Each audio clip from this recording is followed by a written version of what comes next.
Mesdames et messieurs, bonsoir et bienvenue à vous dans cette nouvelle édition de votre journal de 22h. Voici les principaux titres. Le chef de l'État et chef du gouvernement a présidé aujourd'hui les travaux de la 6e séance du Conseil des ministres. Et démission du président du Parlement somalien. Nous verrons cela dans cette édition.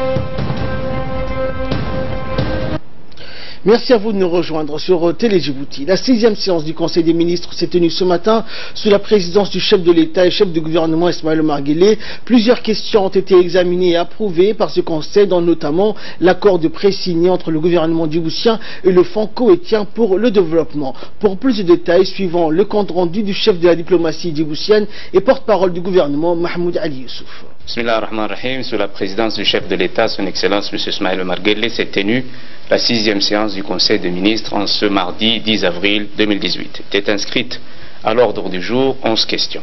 La première question est relative à un projet de loi portant ratification de l'accord de prêt signé entre la République de Djibouti et le Fonds koweïtien pour le développement. Dans le cadre de sa politique énergétique et ses programmes de développement des énergies renouvelables, notamment l'énergie géothermique, notre pays a contracté ce prêt de 4,5 milliards de francs Djibouti afin de financer la construction d'une centrale à Galalekoma de 15 MW ainsi que des services de consultation. Cette centrale d'énergie géothermique contribuera aux efforts du gouvernement visant à la satisfaction de la demande en électricité de notre population. Les conditions du prêt sont concessionnelles avec une période de maturité de 25 ans, dont une période de grâce de 5 ans et un taux d'intérêt annuel de 2%. La deuxième question concerne un projet de loi portant création de l'agence de réhabilitation urbaine et du logement social dénommé Aroulos. Ce présent projet de loi a pour objet la dissolution de l'établissement Fonds de l'habitat et l'organisation de la nouvelle structure qui le remplace, à savoir l'agence de réhabilitation urbaine et du logement social. La mise en place de cette agence s'insère dans un cadre global de redynamisation des structures en charge de la mise en œuvre de la politique du logement pour pouvoir faire face aux défis de la production de logements sociaux, à la réhabilitation des quartiers insalubres et précaires et à la régularisation foncière. L'agence de réhabilitation urbaine et du logement est investie des missions opérationnelles du Fonds de l'habitat. La troisième question est relative à un projet de loi portant création de la société immobilière d'aménagement foncier. Les missions et les rôles des institutions en place actuellement ont été redéfinis afin que la nouvelle institution se focalise sur une mission précise. Le présent projet de loi a pour objet la dissolution de l'établissement Société immobilière de Djibouti et l'organisation de la nouvelle structure amenée à le remplacer, la Société immobilière et d'aménagement foncier. Cette nouvelle société est un organe opérationnel chargé de la mise en œuvre des opérations d'aménagement foncier, à savoir la production et la commercialisation de parcelles viabilisées en vue de soutenir la promotion immobilière publique et privée. La quatrième question concerne un projet d'arrêté portant affectation au ministère des Affaires musulmanes, de la Culture et des biens WARF d'une parcelle de terrain.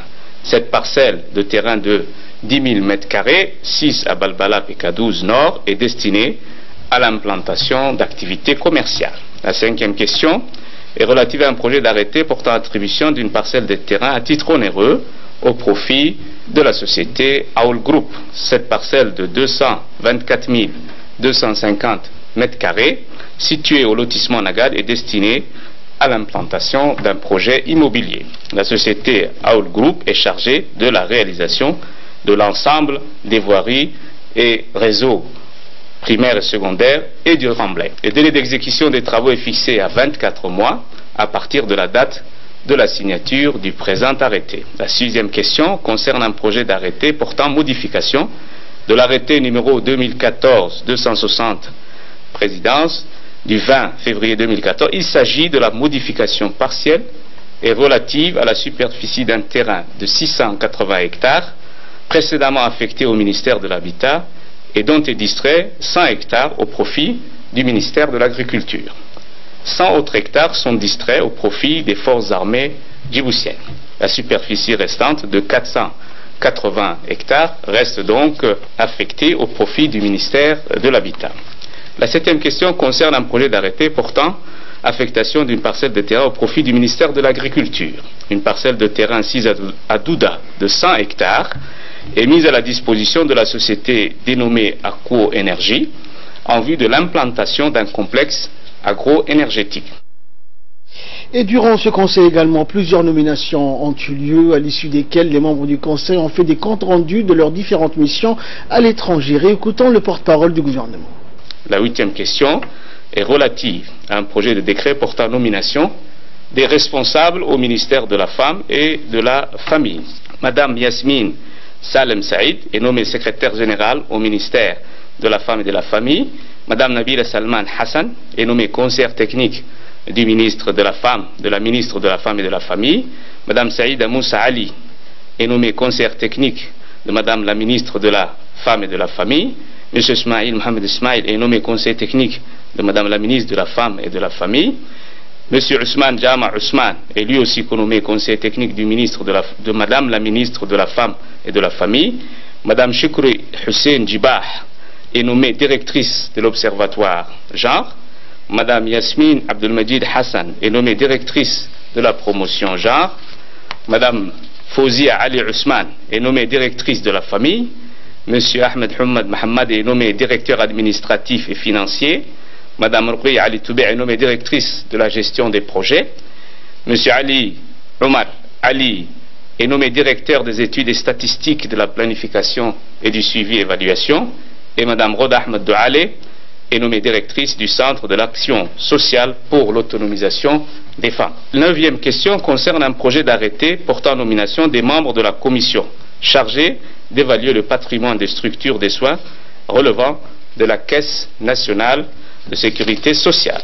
La loi numéro 24/2014, 7e législature, consacre la règle de séparation entre organismes assureurs de soins et gestionnaires des régimes et prévoit en son article 37 la création par arrêté d'une commission chargée d'évaluer le patrimoine mobilier et immobilier ainsi que les actifs financiers des 2 centres de soins de la CNSS.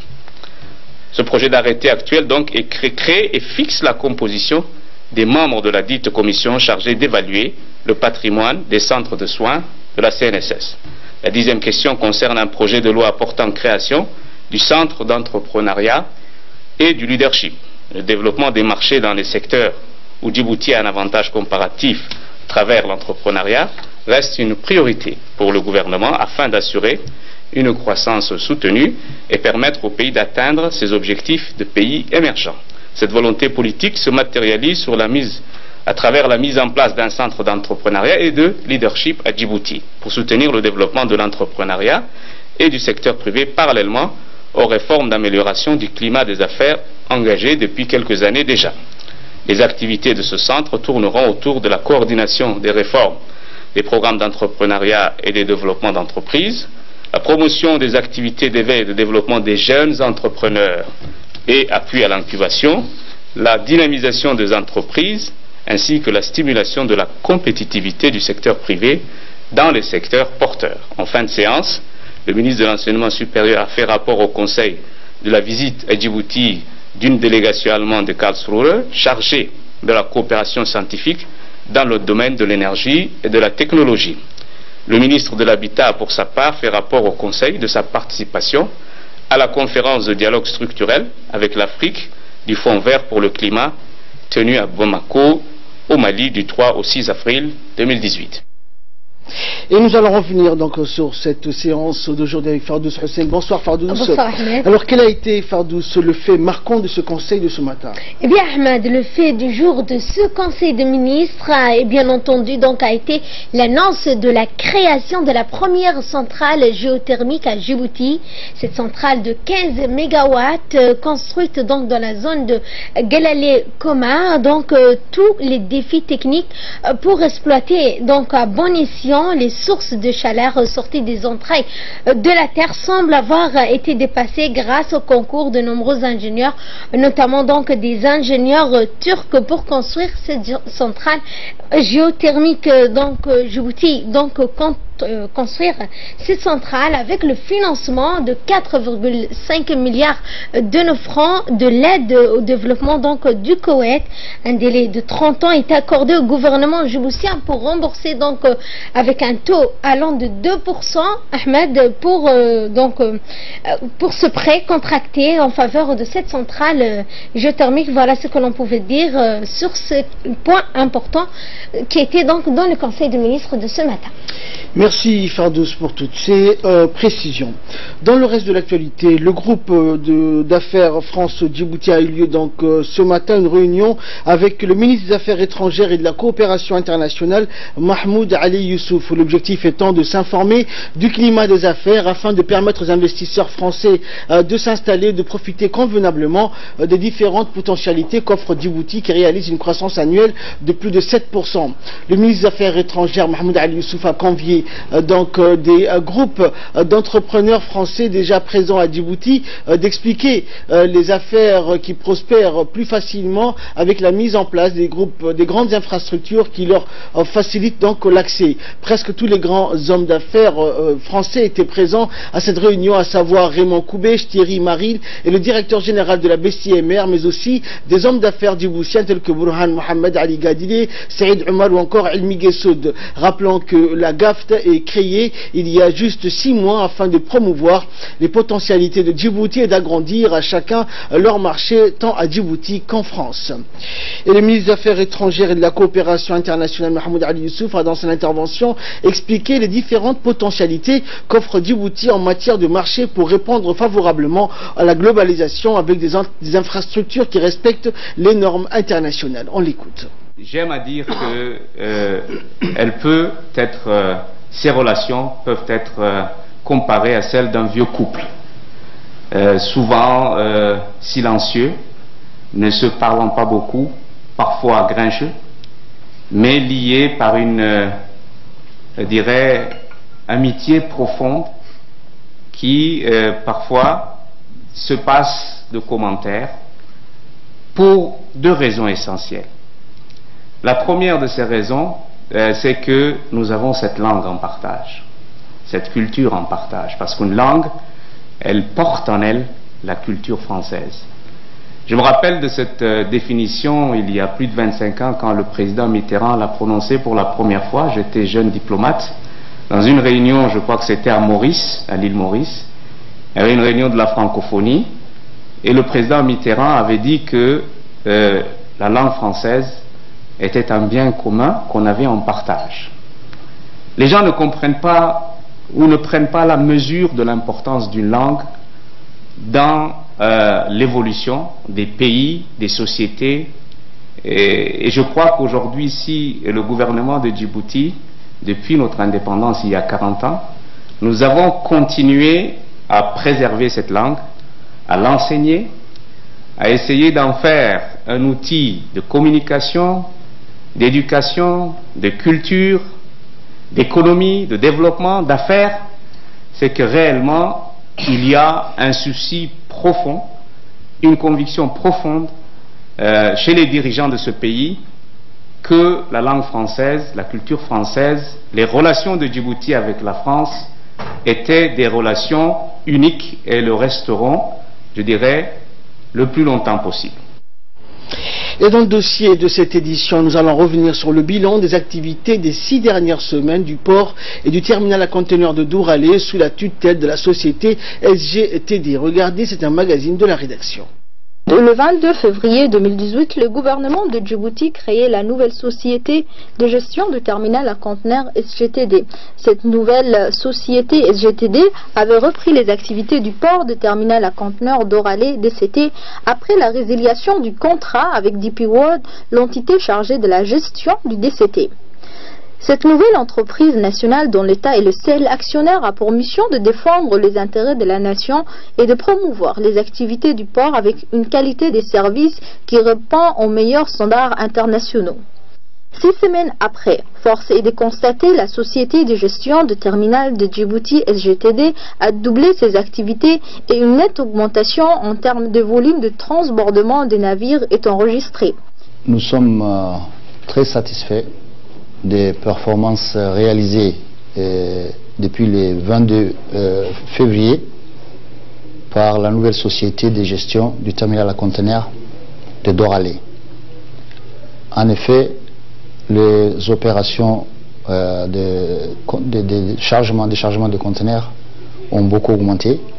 La productivité a beaucoup augmenté et nous avons des chiffres à la main.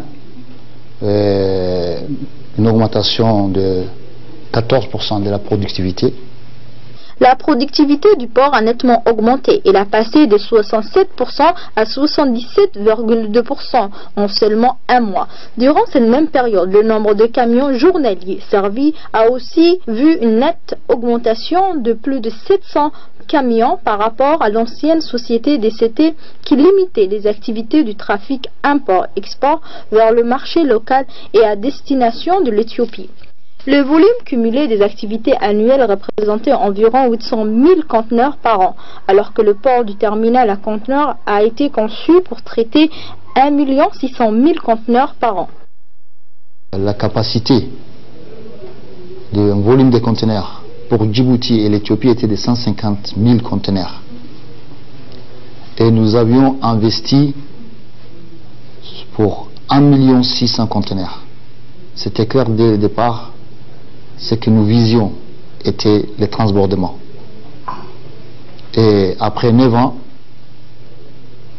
il s'avère qu'on est à 57% de la capacité du terminal à conteneurs. Donc, l'ancien gestionnaire n'a pas voulu, n'a pas su attirer le transbordement. Le port de Doralé, premier port de la mer Rouge en termes de productivité, avec une réduction du temps à quai, une longue expérience et une position géographique, détient un avantage comparatif significatif sur les routes commerciales entre l'Europe, l'Asie et l'Afrique. À noter également que la forte reprise de l'activité est soutenue par le contrat signé le 5 mars avec l'armateur singapourien Pacific International Line PIL pour le traitement en transbordement des volumes additionnels de 300 000 conteneurs par an. Et l'engouement de plusieurs autres opérateurs internationaux ont formulé leur intérêt à contribuer au développement du port de Doralé. Donc le contrat qu'on a eu avec PIL, la société singapourienne, c'est un volume de transbordement des conteneurs qu'ils ont accepté de faire passer par Djibouti dès que la nouvelle société de gestion du terminal à conteneurs de Djibouti a pris la gestion du terminal. Actuellement, nous avons des conteneurs qui vont jusqu'à Durban, en Afrique du Sud, qui sont déchargés à Djibouti. Autres acteurs stratégiques similaires ont déjà manifesté leur souhait d'accompagner la République de Djibouti pour prendre part au développement portuaire de Djibouti. Il s'agit notamment de l'armateur français CMA CGM, un des leaders mondiaux du transport maritime par conteneur. Le responsable de la société CMA-CGM a en effet fait part de leur volonté à travailler avec la société SGTD. Au président des autorités des ports et des zones franches, M. Aboubakar Omar Hadi, lors de sa participation à Africa Forum qui s'est déroulé en Côte d'Ivoire. C'était vraiment un forum très intéressant où tout le monde avait les yeux braqués sur Djibouti. Et beaucoup de hommes d'affaires nous ont approchés qui souhaitent investir à Djibouti. Le cas le plus intéressant que je peux mentionner, c'est le cas du Tchad, qui souhaite utiliser le port de Djibouti. Un pays enclavé de l'Afrique de l'Ouest, qui souhaite utiliser le port de Djibouti par voie terrestre et aussi pour ce qu'on appelle les Sea Air Cargo. Ils utilisent actuellement en partie le port Soudan sur la mer Rouge. Une nouvelle ère commence avec la société SGTD qui a repris la gestion du port de terminal à conteneurs de Doralé. Aujourd'hui, le port de Doralé a repris le devant et se retrouve sur le rail de la compétitivité mondiale. L'ambassadeur extraordinaire et plénipotentiaire de la République de Djibouti auprès du Royaume d'Arabie Saoudite a participé en sa qualité de doyen du corps diplomatique à Riyad, aux côtés du docteur Abdallah Al-Rabi'a, conseiller du roi et superviseur général du centre Roi Salman pour le secours et les aides humanitaires, à la cérémonie de lancement du projet de distribution de l'aide du Royaume d'Arabie Saoudite pour l'année 2018. Dans son discours, l'ambassadeur de Djibouti a remercié l'Arabie Saoudite en général général et le Centre Roi Salman en particulier pour les efforts déployés dans le domaine du soutien et de l'aide présentée aux organisations internationales ainsi qu'au gouvernement des pays frères. Le secrétaire général du ministère de l'Éducation nationale et de la formation professionnelle, Mohamed Abdallah Mayoub, a parrainé dimanche dernier le tirage au sort du concours scolaire Jeunes Champions 2018 en présence du directeur général de l'enseignement Abdidirir Guiré, de la secrétaire exécutive du Conseil supérieur de l'éducation Ayane Ousmane Abrar, ainsi que de la directrice de l'enseignement public Lula Ali Elabé et des membres du cabinet du ministre. De nombreux chefs d'établissement de l'enseignement de base, moyens et secondaires ont également pris part au tirage au sort qui définit le calendrier des épreuves ainsi que les oppositions entre établissements scolaires. Lancés l'année dernière, ces jeux ludiques et pédagogiques proposent des questions liées aux cours et les sujets étudiés en classe dans les différentes disciplines générales comme les sciences et les mathématiques, mais aussi la langue française et l'histoire-géographie, au même titre que le sport, le tout saupoudré d'une pincée de questions touchant aux connaissances extra-disciplinaires et la culture générale des élèves sélectionnés parmi les meilleurs de chaque école. Le secrétaire général du MENFOP a mis l'accent sur l'intérêt de ces jeux et leur intérêt pour les élèves qui trouvent une saine émulation dans ces compétitions. Et donc voilà, les affrontements vont bientôt commencer. Et je pense que tout va bien se dérouler comme l'année dernière. Et je dis que le meilleur gagne. Le Centre de développement communautaire de Tadjoura a organisé le week-end dernier un événement culturel avec l'exposition de livres écrits en langue afar par l'écrivain Ahmed Gabamaki Ibrahim. Au total, plusieurs livres écrits donc par ce grand écrivain pionnier dans l'écriture de la langue afar seront donc exposés au sein du CDC de Tadjoura pour que les jeunes puissent découvrir leur patrimoine culturel et le livre écrit en langue afar maternelle, l'afar. Le contenu de ces livres est riche et varié et porte sur la culture, l'artisanat, mais aussi sur le contes et légendes dans la société afar. Cet événement a été donc organisé par le CDC de Tadjoura en collaboration avec l'association Tagori Ela qui milite activement dans la promotion de la culture. De nombreuses personnalités dans le vizir de Tadjoura, les autorités régionales, le responsable d'établissements scolaires et les acteurs de la société civile ont participé à cet événement en présence également des jeunes tadjouriens. Avec M. Magaba qui est un érudit, les jeunes peuvent beaucoup apprendre. C'est une personne qui a consacré plus d'une soixantaine d'années à travailler sur la langue, à voyager un peu partout dans le monde afar comme dans le monde arabe pour recueillir cette culture, pour pérenniser et pour bien sûr transmettre à la génération future.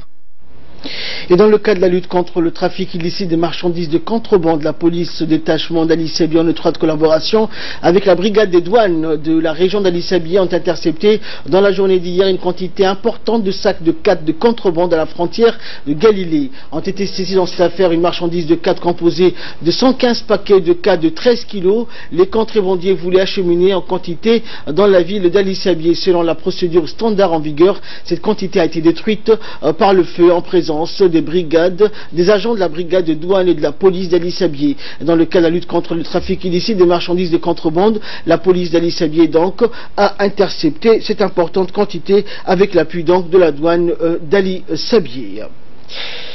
La CNE, la Commission nationale d'éligibilité, présidée par le secrétaire général du ministère de l'Intérieur, Siraj Omar Abdelkader, a tenu une réunion ce matin à l'ONARS, conformément au décret numéro 2017 fixant les règles de procédure, les modalités d'organisation et de fonctionnement des organes chargés de la gestion du statut des réfugiés en République de Djibouti. La CNE est composée par des représentants de la présidence, du ministère de l'Intérieur, du ministère de la Justice, des Affaires étrangères et de la Santé. Les travaux de la CNE sont coordonnés et planifiés par l'ONARS, dont le secrétaire exécutif Hussein Hassan assure la vice-présidence de la dite commission. A noter également qu'un représentant du bureau de l'UNHCR à Djibouti assiste aux séances en qualité d'observateur. Le but de cette commission étant d'étudier et d'examiner les dossiers des demandeurs d'asile et de se prononcer sur l'octroi ou non du statut des réfugiés de ces derniers. Sport à présent, valoriser le football national. C'est sous ce thème que le président de la Fédération djiboutienne de football a rencontré hier les acteurs principaux du football national. Cette session qui se poursuivra jusqu'au 16 avril prochain concerne les entraîneurs des 3 divisions ainsi que la famille du football national. Le président leur a demandé de relever ensemble les défis pour un meilleur avenir du football national. L'objectif de cette session étant de développer et de promouvoir le football djiboutien. Et page de nécrologie pour clore l'actualité nationale. Nous avons le regret de vous annoncer le décès de Ali Barkhat Diama. Le défunt était enseignant au moment de l'indépendance, puis a été employé dans le secteur de la comptabilité dans diverses sociétés telles que l'établissement Marie de l'imprimerie nationale, puis a travaillé en tant qu'agent comptable à la Poste de Djibouti jusqu'à sa retraite. Il laisse derrière lui une veuve. Nous adressons nos sincères condoléances à la famille et aux proches du défunt et prions le Tout-Puissant de l'accueillir dans son paradis éternel. Inna lillahi wa inna ilayhi raji'un. Et de là, nous passons donc à l'actualité régionale et internationale avec Samatar Saïd. Bonsoir Samatar. Bonsoir Ahmed. Bonsoir. Alors Samatar, en Somalie, donc Mohamed Cheikh Ousmane Jawari, le président du Parlement somalien, a rendu le tablier hier lundi à quelques heures d'une procédure de destitution, mettant ainsi fin à des semaines de tension. Samatar. Effectivement Ahmed, c'est le vice-président qui est rentré et a lu une lettre de démission du président. Le président du Parlement, rappelant le président du Parlement somalien, était en conflit ouvert avec les législateurs, mais également l'exécutif, en raison d'accusations d'abus du pouvoir et d'obstruction à la réforme constitutionnelle. Entre autres failles qui lui ont imputé à sa décision de retirer une motion de défiance contre le président, alors Hassan Cheikh Mohamed, en 2015. Jusqu'hier, les parlementaires, Ahmed, en poste depuis 2012, s'étaient malgré tout fermement opposés à toute option de démission. Ces tensions au sommet du pouvoir législatif ont fait craindre une nouvelle instabilité politique. Et en nouvelle du monde à présent, Samatar, en Syrie, dialogue de sourds à l'ONU. Effectivement, le Conseil de sécurité de l'ONU s'est réuni en urgence hier pour évoquer le sujet. Le représentant de Moscou, Vassili Nabozia, il a expliqué que des spécialistes russes s'étaient rendus sur place et n'avaient découvert aucune trace de chlore ou d'une quelconque substance chimique qui aurait été utilisée contre des civils. Cette attaque chimique présumée a fait au moins 48 victimes et a causé de graves difficultés respiratoires chez des centaines de personnes, d'après les secouristes syriens et une ONG locale. L'ambassadrice américaine Nikki Haley a traité de Bachar al-Assad de monstre. Plus tôt dans la journée, le président Donald Trump a évoqué une éventuelle action militaire des États-Unis. Et l'ONU, toujours ce matin, invite l'Afrique à recourir aux cultures traditionnelles pour combattre les changements climatiques. Effectivement, Ahmed, les responsables de la FAO sont actuellement en visite pour examiner des projets kenyans qui ont reçu une aide financière des fonds de partage des bénéfices dont le but est d'augmenter le nombre de cultures plutôt alimentaires pratiquées par les agriculteurs. La quantité de terre adaptée à la culture est l'un des produits alimentaires base de l'Afrique, à savoir le maïs, est condamné à diminuer car les changements climatiques sont désormais une réalité. Le continent devrait assurer la résistance aux changements climatiques en se tournant vers des cultures traditionnelles qui sont été négligées. Et toujours dans l'actualité internationale ce matin, en Allemagne, à présent grève, donc aujourd'hui dans la fonction publique, 800 vols ont été annulés. Effectivement, Ahmed, les débrailleurs prévus aux aéroports de Francfort, plus grande plateforme du pays, à Munich, à Cologne et à Brême, contraignent le géant allemand à l'aviation Lufthansa à annuler plus de 800 vols, soit un avion sur 2, affectant à environ 90 000 passagers. L'aéroport de Francfort s'attend à son côté à des retards conséquents, en plus des annulations de vols. Des grèves sont aussi prévues pour les transports en commun, les crèches, le ramassage d'ordures, les hôpitaux et plusieurs villes de la région, dont Berlin, la Bavière et la Rhône du Nord et l'Ouest-Phalie. Entre 10h et le 13 avril, il faut s'attendre, Ahmed, à des grèves massives dans toutes les régions. Et enfin, Samatar, le pétrole grimpe donc en Asie à cause de la situation syrienne. C'est le cours des pétroles est orienté à la hausse ce mardi en Asie en raison de la hausse des tensions en Syrie et d'un apaisement relatif pour ce qui est des relations commerciales entre les États-Unis et la Chine. Effectivement, Ahmed, écoutez bien, le baril de Light Sweet Crude, référence américaine du brut pour livraison, mais en mai gagnait 37 cents soit 63,79 $ dans les échanges électroniques en Asie. Le baril de Brent, référence européenne pour une livraison en juin, prenait 33 cents, soit environ 68,88 $. L'attaque chimique présumée en Syrie a suscité une hausse des tensions internationales, les États-Unis faisant planer la menace d'une riposte militaire contre le régime syrien, tandis que la Russie appelait les Occidentaux à renforcer la théorie de guerre. La Syrie ne pompe pas beaucoup de pétrole, mais cela ne signifie pas, Ahmed, ce qui en passe en Syrie n'est pas important pour les marchés pétroliers. Le cours a par ailleurs été encouragé à la hausse par les espoirs d'un apaisement des tensions commerciales, Ahmed, entre Pékin et Washington. Merci Samatar pour toutes ces précisions. Merci également à vous de nous avoir suivis. C'est la fin de ce journal. Excellente soirée sur Télé Djibouti.